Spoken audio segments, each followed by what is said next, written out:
महाकाय सूर्यकोटि समप्रभ निर्विघ्न कुरुमे देव सर्व कार्येषु सर्वदा।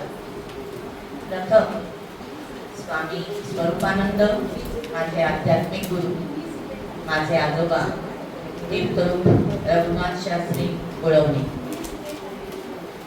यांना वंदन करून आणि व्यासपीठावरील गुरुश्री प्रियाताई, त्यानंतर मुळे सर, अंजली मॅडम आणि रामदास सर, तसेच तुम्ही सर्व उपस्थित ज्योतिष अभ्यासक, आज इथे मला दीप्तीने बोलावलं त्याबद्दल मी तिला धन्यवाद देते। माझी अतिशय लाडकी विद्यार्थी।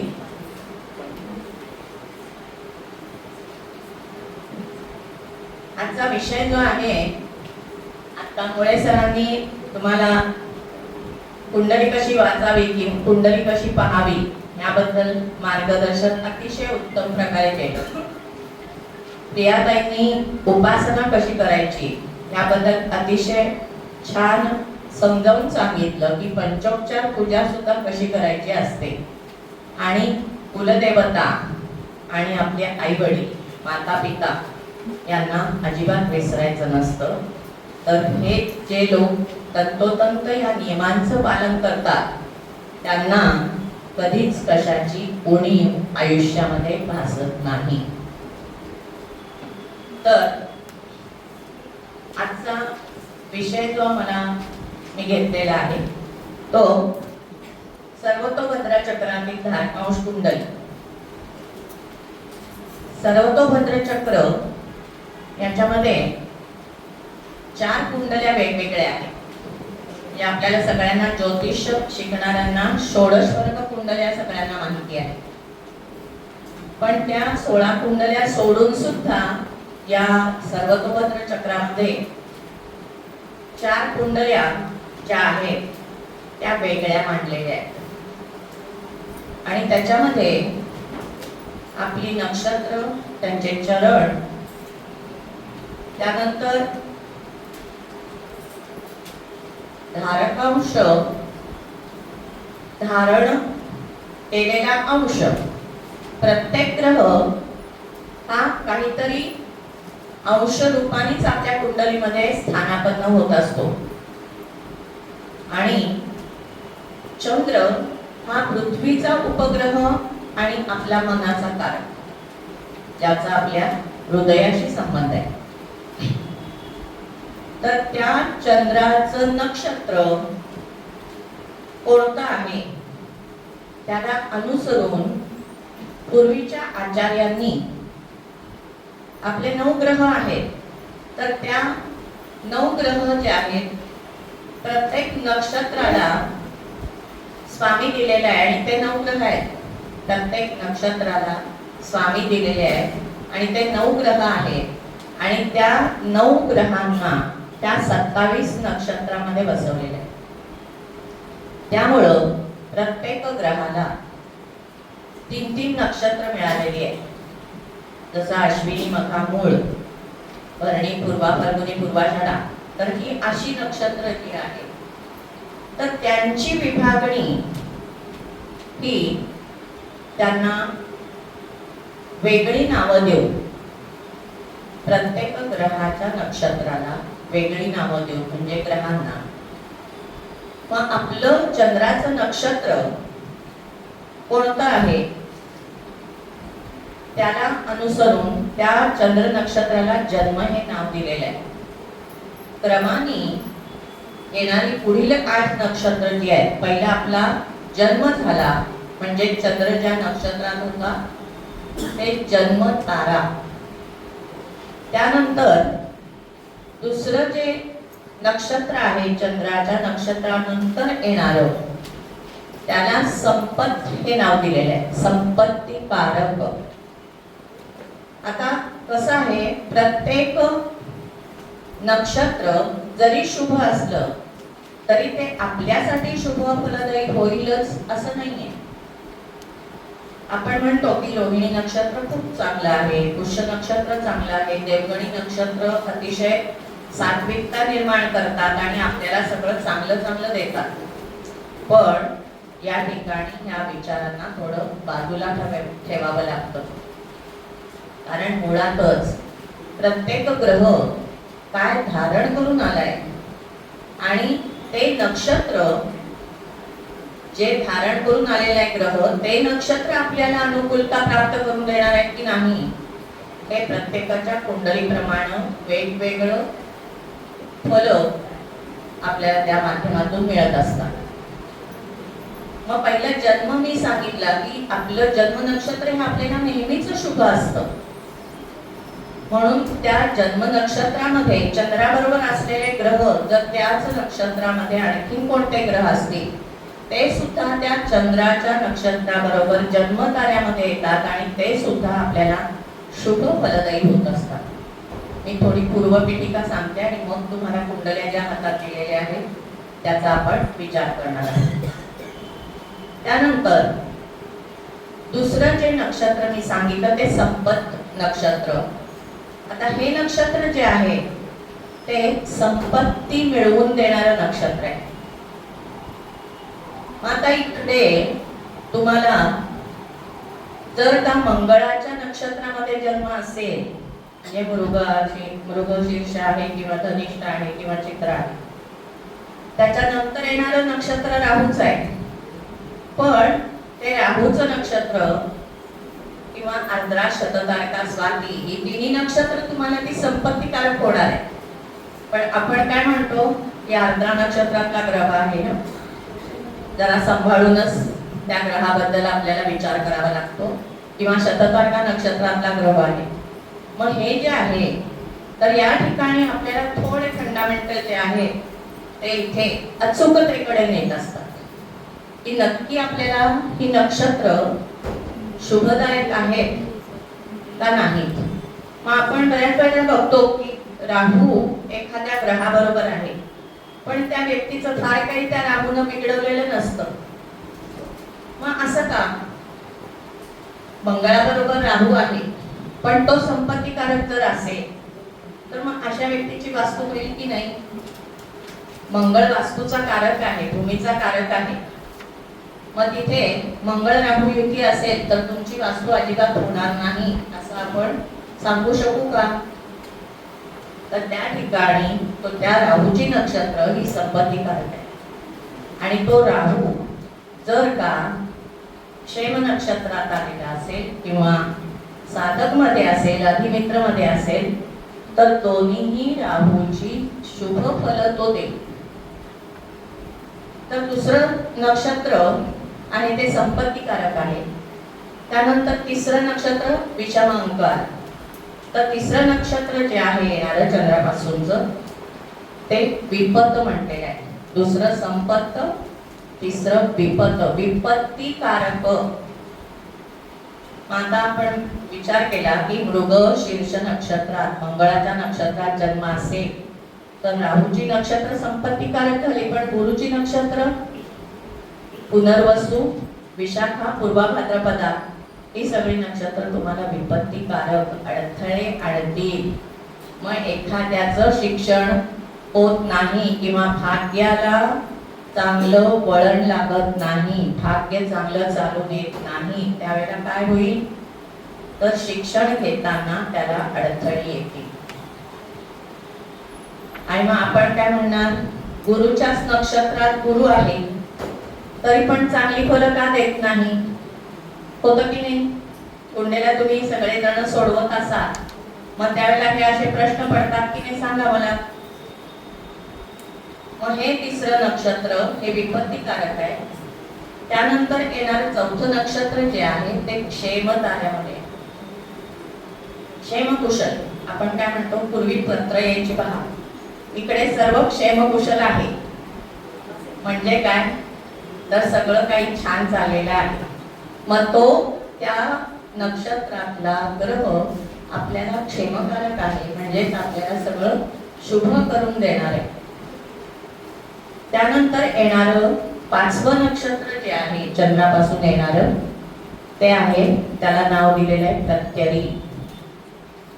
प्रत्यरी प्रतिकार करायला लावणारं नक्षत्र. आणि हे प्रतिकार करायला लावणारं नक्षत्र मगाशी आपण बघितलो की विपत मध्ये आलेलं आहे गुरु. गुरुच्या नक्षत्रानंतर आला शनी आणि नंतर आला बुध. म्हणजे बुधाची नक्षत्र आले, शुभ ग्रह आहे ते. मग बुधाची नक्षत्र परत प्रत्यरी ताऱ्यामध्ये आली.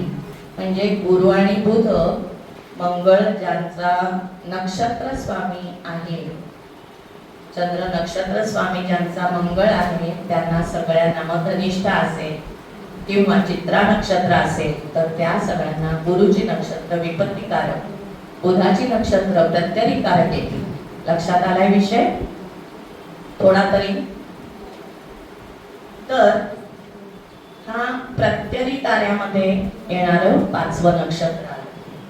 त्यानंतर 6वं नक्षत्र जे आहे ते आहे साधक.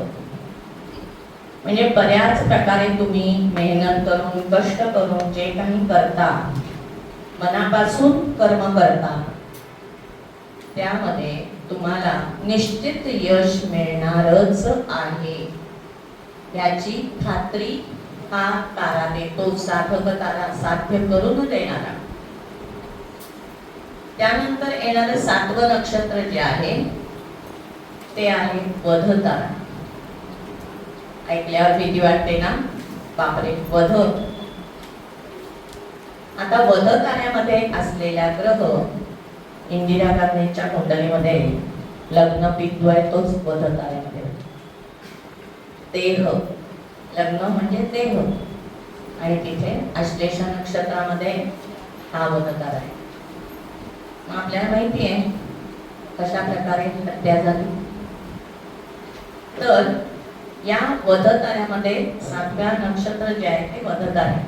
त्यामुळे निश्चितच आता इथे तुम्हाला समजलं असेल की ही अशुभ फलदायी 3 नक्षत्र कोणती झाली तर विपत, प्रत्यरी आणि वध. त्यानंतर 8वं नक्षत्र जे येतं त्याला मित्र असं नाव दिलेलं आहे. मित्र तारा. मित्र, भरपूर मित्र असतात, भरपूर मैत्रिणी असतात. मग ते सगळे जे आहेत, आता दीप्तीनं सगळ्या मैत्रिणींना इथं आमंत्रित केलेलं आहे. हो ना दीप्ती? मग तिचे मैत्रिणी जे आहेत त्या सगळ्या हितचिंतक आहेत. तिला सगळं काही चांगलं व्हावं, तिचा कार्यक्रम चांगला व्हावा यासाठी सगळ्यांचे प्रयत्न हिरिरीनं चालू आहेत. मग हे झाले सगळे मित्र. पण त्यात सुद्धा पुढचा जो 9वा तारा येतो, 9वं नक्षत्र जे येतं ते आहे अधिमित्रता.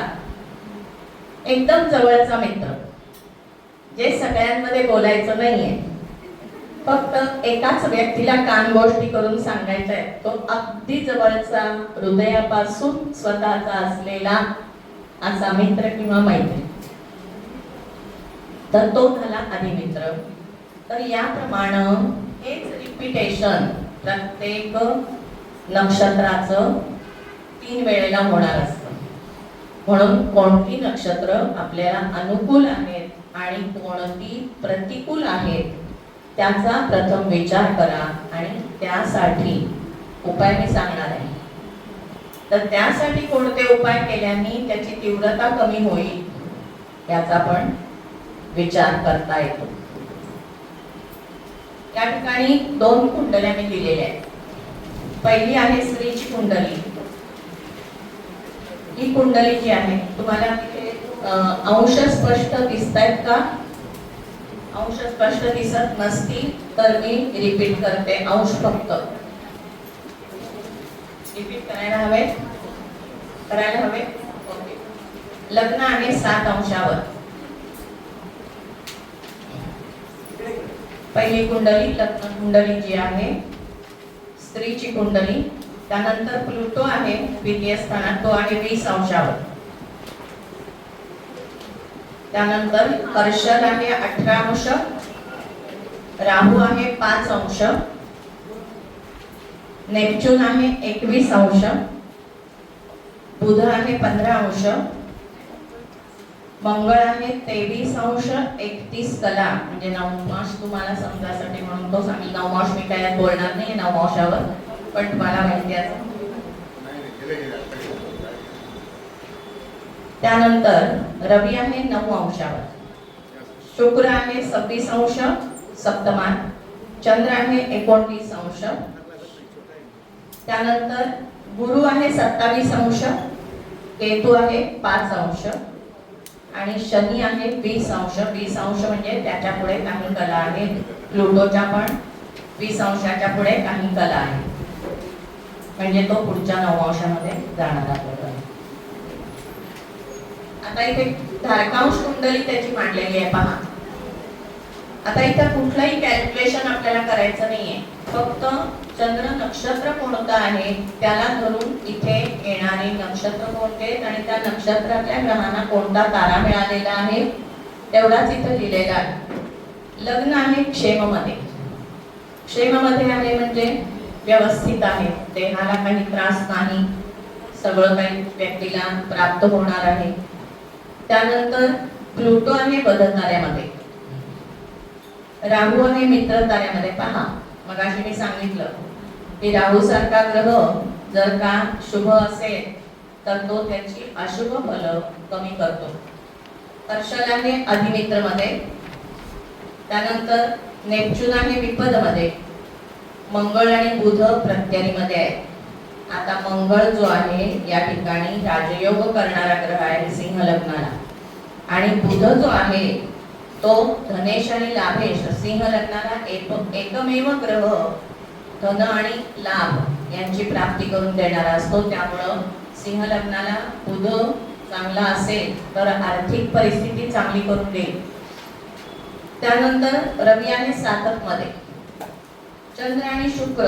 पहा इथे चंद्र आणि शुक्र दोन्हीही जन्मताऱ्यामध्ये आहे आणि या ठिकाणी नक्षत्र कोणतं आहे? गुरुचं नक्षत्र आहे, पूर्वा भाद्रपदा, आणि ते आलेले आहे जन्मताऱ्यामध्ये.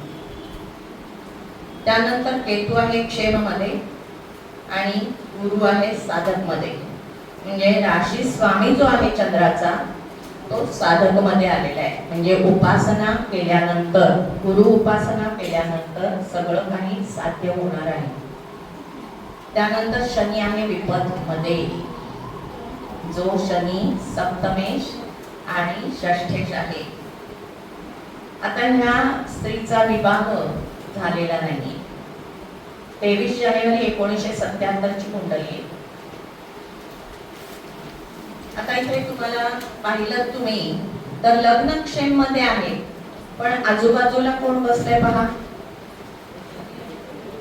प्लुटो मध ताऱ्यात आणि शनी विपद ताऱ्यात. म्हणजे सप्तमेश जो आहे तो विपद ताऱ्यामध्ये गेले, म्हणजे शनी अडथळे निर्माण करणारा आहे आणि तो शनी षष्ठेश पण आहे आणि सप्तमेश पण आहे. त्यानंतर लग्नेश रवी, त्याला पण रवीचे योग जे झालेले आहेत, वेशी वाशी आणि उभयचरी योग रवीला मिळालेले आहेत. कारण पाठीमागे बुध आणि मंगळ आहे आणि पुढे चंद्र आणि शुक्र आहे. चंद्राचा विचार आपण करत नाही, पण शुक्र आहे रवीच्या पुढे, आणि असा तो रवी साधक मध्ये पण आहे आणि उभयचरी योग त्या लग्नेशाला झालेला आहे. म्हणजे प्लस बाजू काय आहे तर लग्न क्षेम मध्ये आलेलं आहे, पण ते 2 पापग्रहांच्या कर्तरीमध्ये आलं आणि रवी जो आहे तो लग्नेश त्याच्या योगामध्ये आलेला आहे. योगामध्ये म्हणजे वेशी वाशी आणि उभयचरी योगामध्ये, म्हणजे या व्यक्तीच्या मनाप्रमाणे त्याला आयुष्य जगता येणार आहे. पण अडथळे आहेत स्वतःला सावरण्यासाठी, स्वतःचा देह म्हणजे शरीर स्वस्थता ठेवण्यासाठी. दोन्हीकडचे जे पापग्रह आहेत पुढे मागे आलेले लग्नाच्या, पण रवी सेफ आहे, त्यामुळं थोड्याफार प्रमाणात सगळीकडेच लक्ष द्यावं लागेल. आता इथे हे आपण बघितलं. आता शनीची दृष्टी पहा, शनी विपत्तिकारक आहे. जेव्हा शनी दृष्टी टाकतो ज्या नक्षत्रात असतो किंवा ज्या स्थितीमध्ये असतो त्या स्थितीप्रमाणेच त्याची दृष्टी येणार. मुळात इथे तो षष्ठेश आहे आणि सप्तमेश आहे. सप्तम स्थान, सप्तमेश म्हणजे मार्गेश पण आहे, आणि तो सप्तम भावापासून षष्ठ भावामध्ये गेले.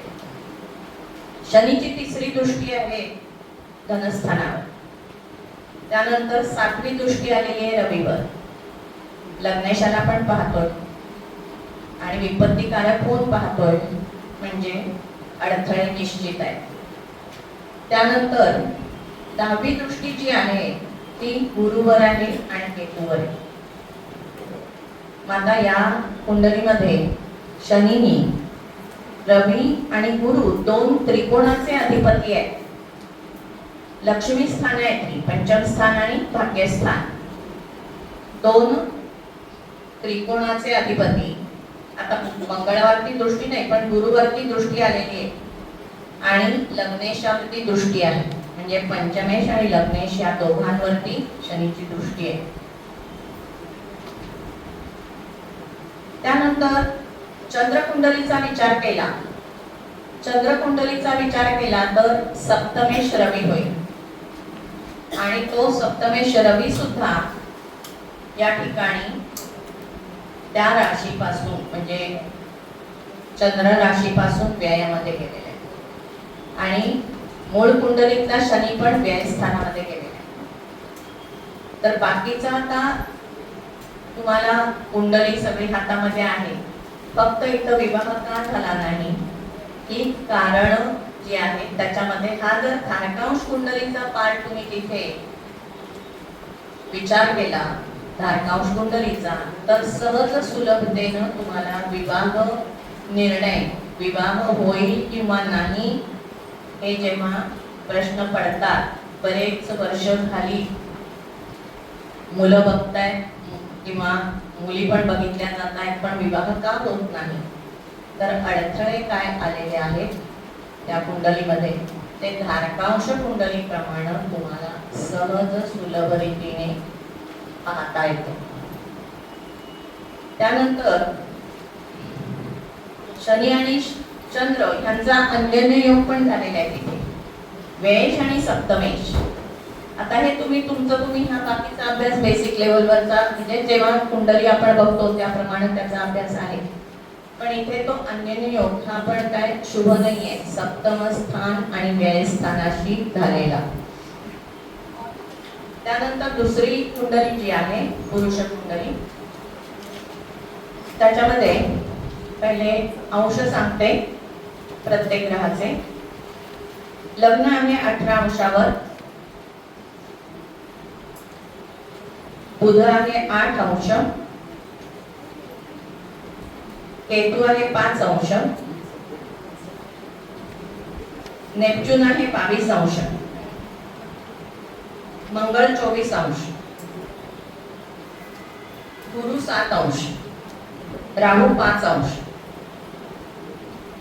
चंद्र 19 अंश, हर्षल 15 अंश,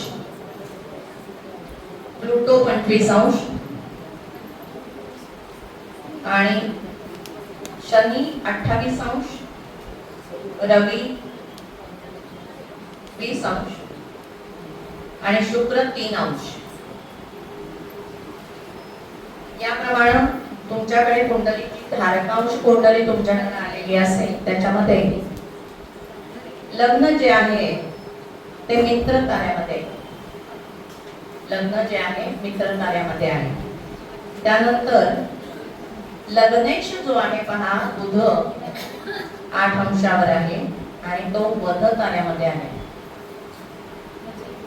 केतू आहे तो पण वध ताऱ्यामध्ये, केतू आणि बुध दोन्ही वध ताऱ्यामध्ये आहेत, आणि नेपच्यून आहे मित्र ताऱ्यामध्ये.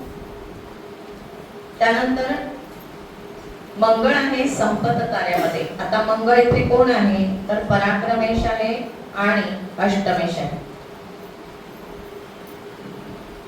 बुध या लग्नाला राजयोग करणारा ग्रह आपण म्हणतो, त्रिकोणाचा अधिपती नाही पण 2 केंद्रांचा अधिपती आहे, त्यामुळे तो मुख्य ग्रह होतो इथे, त्यामुळे तो बुध वध ताऱ्यामध्ये आहे. त्यानंतर गुरु जो आहे, केंद्राधिपत्य दोष म्हणतो आपण, शुभ ग्रह जे असतात केंद्राचा दोष गुरुला आहे, पण गुरु जन्म ताऱ्यामध्ये. त्यानंतर राहू विपत्तिकारक झालेला इथे. चंद्र आणि हर्षद दोन्ही जन्म ताऱ्यामध्ये आहे. प्लुटो आहे 25 अंशावरती, म्हणजे क्षेम तारा आहे त्याला. शनी वध ताऱ्यामध्ये, आणि शनी जो आहे तो पंचमेश आणि षष्ठेश आहे. वेळ होता शनी वध ताऱ्यामध्ये आहे. रवी साधक मध्ये आहे, म्हणजे मेष व्ययात आहे पण तो साधक ताऱ्यामध्ये. शुक्र जो आहे तो प्रत्यरी मध्ये. आता ह्या व्यक्तीचं एज्युकेशन जे आहे, या जातकाचं एज्युकेशन जे आहे, IIT MTech झालेली व्यक्ती आहे. आता एवढं शिक्षण झाल्यानंतर निश्चितच चांगली पोस्ट, चांगल्या ठिकाणी रिटायरमेंट पर्यंत नोकरी राहणं वगैरे हे आपण गृहीत करतो की नाही. पण षष्ठेश शनी जो आहे तो वध ताऱ्यामध्ये आहे. पंचमेश आणि षष्ठेश. मग तुम्ही म्हणाल की यांचं शिक्षण कसं काय झालं, नोकरीमध्ये अडथळे आले, बरोबर आहे. मग पंचमेश पण तो शनीच आहे, तो पण वध ताऱ्यामध्ये आहे. पण त्या शनीवरती गुरुची दृष्टी आहे आणि गुरु जन्ममध्ये, त्यामुळं शनी हा षष्ठेश आणि पंचमेश असला तरी एज्युकेशन व्यवस्थित झालं. पण रवी हा तुम्हाला अधिकार योग, मान सन्मान, एखाद्या पोझिशनवर ठेवणारा ग्रह आहे. आणि तो रवी इथं साधक मध्ये जरी असला तरी सुद्धा त्याला शनीच्या बरोबर असल्यामुळं, शनी वध ताऱ्यामध्ये आलेला असल्यामुळं, आता इथे उत्तरा फाल्गुनी नक्षत्रामध्ये शनी आहे आणि पूर्वा फाल्गुनी नक्षत्र शुक्राचं नक्षत्र आहे, त्याच्यामध्ये तो रवी आहे आणि तो साधक मध्ये. त्यानंतर शुक्र जो आहे, शुक्र आहे तो 3 अंशावर आहे आणि तो प्रत्यरी मध्ये आहे. आता या ठिकाणी केतूची नक्षत्र जी आहेत ती प्रत्यरी ताऱ्यामध्ये आलेली आहे. शुक्राचे नक्षत्र, केतूचे नक्षत्र, केतूचे नक्षत्र प्रत्यरी ताऱ्यामध्ये आहे. आता ह्या जातकाचं एज्युकेशन जे झालं ते मी सांगितलं की गुरुची दृष्टी आहे म्हणून झालं. आणि भाग्येश शुक्र, भाग्यस्थान आणि चतुर्थ स्थान यावरून आपण उच्च शिक्षणाचा विचार करतो. तर तो शुक्र प्रत्यरी ताऱ्यामध्ये आहे, त्यामुळं उच्च शिक्षण जे आहे ते मध्ये 5-6 वर्ष ब्रेक घेऊन नंतर ते शिक्षण झालेले आहे. कारण शनी बरोबर शुक्र आहे, त्यामुळं विलंब लावला उच्च शिक्षणात. आता ह्या जातकाला गुरु षष्ठात आहे आणि तो या ठिकाणी मारकेश आणि बाधकेश असा दोन्ही त्यांनी युक्त असल्यामुळे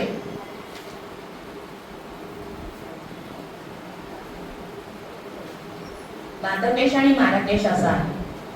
आणि त्यामुळं त्याला, या जातकाला डायबेटीस भरपूर प्रमाणात, आणि इन्शुलिन तर बरीच वर्ष झाली इन्शुलिन सुरू आहे. बऱ्याच वेळेला हॉस्पिटलायझेशन झालं, हार्टची सर्जरी झाली. आता बुध जो लग्नेश आहे तो वध ताऱ्यामध्ये आहे आणि गुरुच्या षडाष्टक योगामध्ये आहे. मगाशी मुळे सरांनी सांगितलं योग. मी शरद उपाध्याय सरांच्याकडं माझं बेसिक सगळं शिक्षण झालेलं आहे. त्यामुळे ते नेहमी म्हणायचे, ज्यांना योग जमले नाहीत, जमत नाहीत, त्यांचा ज्योतिषशास्त्राशी योगायोग नाही हे समजून घ्यावं.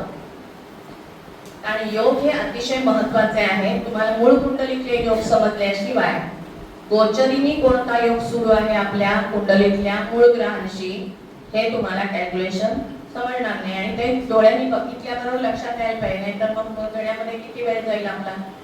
त्यामुळं मूळ कुंडलीतले अंशात्मक योग, दृष्टी योग हे पटकन नजरेत येणं गरजेचं असतं.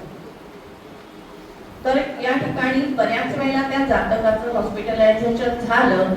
आता सुद्धा जवळजवळ महिनाभर ये जा चालू होती हॉस्पिटलमध्ये. ऑक्सिजनवर ठेवलेलं होतं आणि डॉक्टरांनी पण सांगितलेलं होतं की ऑक्सिजन शिवाय पर्याय नाही.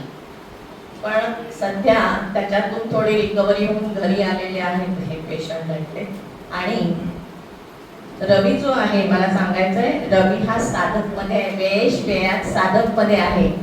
त्यामुळं हॉस्पिटलमध्ये ऍडमिट करून सुद्धा तिथं कोणतीही अशुभ घटना न घडता जातक सुखरूप घरामध्ये आहे.